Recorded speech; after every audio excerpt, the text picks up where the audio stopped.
You are 400 feet above the runway and the A320 screams, "Glide slope, what do you do?" Your first instinct might actually fail your checkride. Flight simmers, there is a massive trap hiding inside this famous warning. What does the emergency checklist actually tell you to do?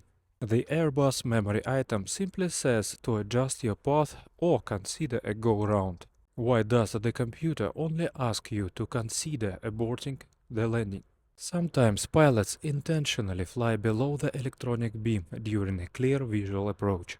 How do you stop the alarm if you are doing this on purpose?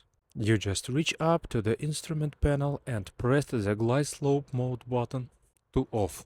But what happens if you are flying a strict ILS approach? This loud alarm triggers the moment you drop 1.3 dots below the safe glide path. Why does this specific number instantly force your hand? Dropping that for below the beam at 400 feet completely violates your stabilized approach criteria. Does the consider rule from the memory item still apply here?